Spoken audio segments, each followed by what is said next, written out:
asalaamaaleykum waa Bukot man Omar Diouf chargé de communication de la coordination des cellules de Bukot le PASTEF le Grand Bukot Bukot Est Bukot Ouest Bukot Nord Bukot Sud Bukot Centre. J'ai la responsabilité de m'occuper de la communication. C'est à cet effet d'ailleurs laa bëgg a waxtaan ak yéen si mbirum élection yi ñu jëm ma tàmbalee di ñaan yàlla ñun ñëpp ñi egg si loolu ak jàmm te ma wax ni maa ngi ñaax ñëpp ñu dem jëli seen carte yor seen carte te si bés bi bu bés bi jotee ñu xëy si suba dem def farata ñu dellu si bañ naa damay dem 6 heures damay dem 14 heures damay dem 15 heures boo xëyee def ko pare si dellu sa kër ñu def ko si jàmm ñu egg si jàmm def ko si jàmm am résultat si jàmm déroulé si jàmm waaye ma bëggoon waxtaan ak yéen si nu ñuy voté parce que vote bi dafa spécial ñaari yoon la ñuy voté da ngay voté si commune bi pour commune bi nga dem voté pour département bi boo ñëwee boo duggee da ngay yor sa carte électeur rek muy sa carte d'identité nga yor ko moom rek dugg si jury bu fa nekk vérifier sa identification après mu won la les différents bulletins yooyu jël yëpp ak benn enveloppe boo duggee ci urne bi nga jël benn enveloppe boo duggee ci isoloir bi nga jël benn enveloppe bi nga jël enveloppe bi nga yor ak benn bulletin bi nga bëgg voter nga dugal ko ci enveloppe bi doo ko coller mukk donc koy dëpp ba mu baax nga dugal ko ci urne bi yu ci des nga sànni leen ci biir poubelle bi fa nekk nga génn defaat noonu bu dee ci département ci commune bi nga commencé nga mujj ci département waaw waaye ñun Bukot li tax sax ma bëgg a waxtaan ak ñu dama bëgg a fàttali rek ni am nañu 4 grandes coalitions yu fi ne coalition bu PDS bi Wallu Askan Wi coalition bu PASTEF mu Yewwi Askan Wi coalition bu UCS muy UCS Mbooloo coalition Benno Bokk Yaakaar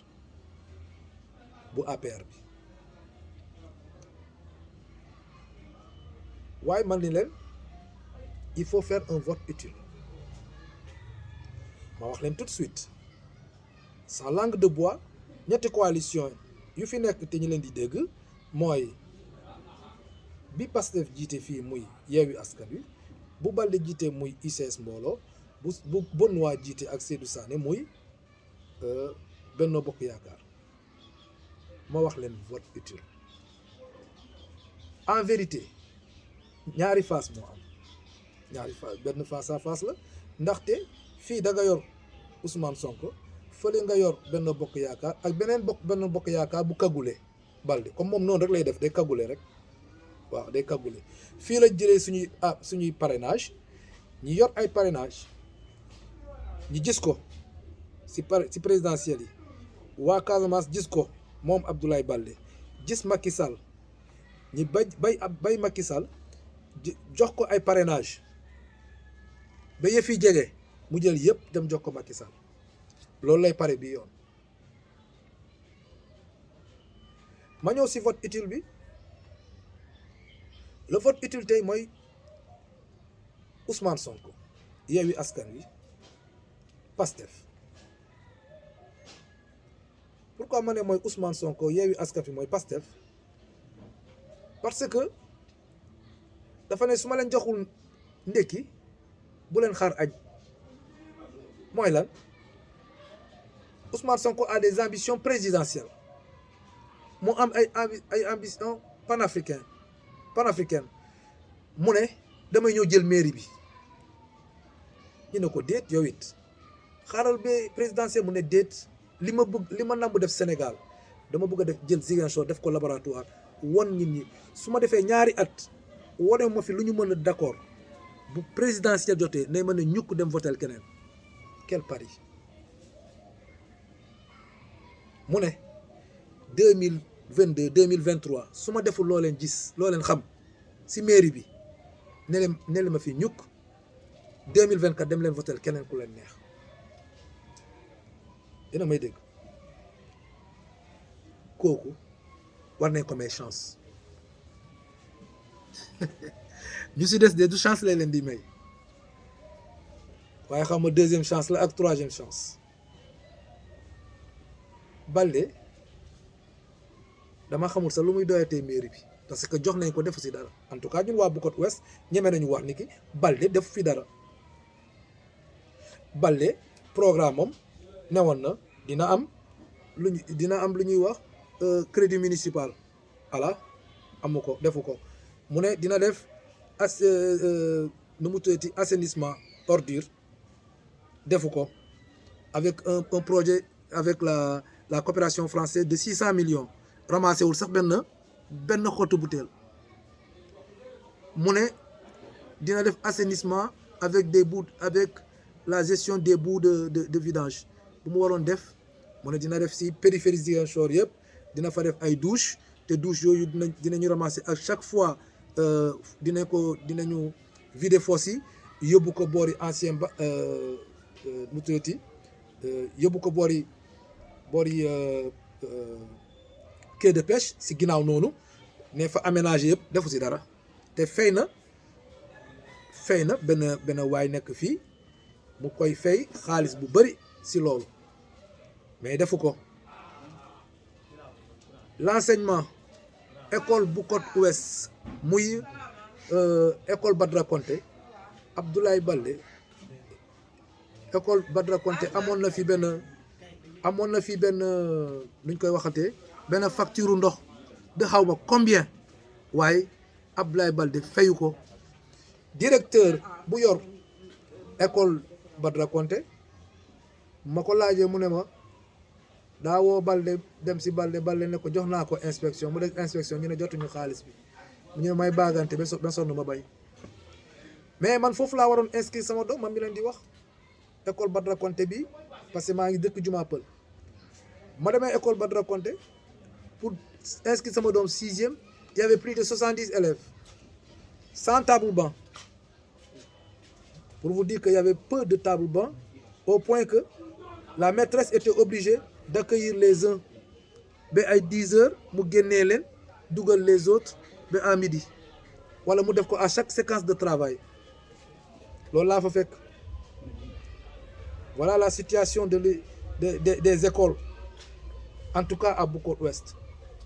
nga jóge si loolu mu nañu moom bu ñu ne mandat de réalisation parce que loolu moo tax Bukot Ouest daal di ko votel en 2014 parce que wax naa ko en face ma ne ko Balde yow bu amee benn quartier bu warta voté pour yow bu Ziguinchor Bukot Ouest la war a doon parce que yow kenn defal loo fa lu ñu mën luy tax ñu mën la votel waaye dag ñu ne ren mooy mandat bii mooy mandat réalisation c'était en 2014 il s'y ajoute d'ailleurs que boobu APR c'était un serpent à 12 têtes kenn mënu koo votel loolu moo tax Balde gagné bu mu gagné mu ne daf ñuy defar suñu boulevard buy jógee marché dem lycée Périssac mi ngi noonu boo fa doxee ku fa ñëw gis poussière bu fa nekk buñ ko laajee bu mu ñëwee benn réunion benn meeting près du dispensaire Collège Senghor buñ ko laajee affaire boulevard bi mu ne dama leen a fàtte Balde moo ko wax voilà la situation léegi kooku ne na ñi mayaat ko joxuñu ndekki mu ne ñi xaar añ joxuñu añ mu ne ñi xaar reer ku fa toog na gisuma la mbaaw et je défie quiconque kenn mënuma jox benn bilan si Bukot Ouest si Bukot Grand Bukot luy tax ñi war a mën a voter Balde alors encore que bu dee yow da nga bay ñoom Benoît voter Balde xamal ni ki yaa ngi voter Benoît parce que ñoom ñaar yëpp dañuy jël vote yi yóbbul ko Macky Sall il représente Macky Sall mais comme Balde il se voile toujours comme il l'a fait avec les présidentielles loolu moo am encore et il ose dire que le président l'a trahi moom bu mu jëlee suñu parrainage yi yóbbu ko jox ko président il nous a pas trahi en trahison moom la métti wala moom waruñu ko def te y a pas eu de trahison il a dit au président que lui il a encore les femmes mu ne moom moo yor jigéenu Casamance yi bu ko bayee dina gagné Sonko parce que moo yor jigéenu Casamance yi joxal dugalal Seydou Sané fële parce que moo yor Casa Sport mais ñun loolu la ñuy dundee boo duggee marché bi doo xam lu muy niroo xoolal marché bi nu mu mel bu tawee kenn du fa mën a dugg boo fa duggee tamit doo xam nu mu mel xoolal loolu mu ne ñu joxaat ko suñuy carte pour une troisième fois xaw ma kan la yem waaw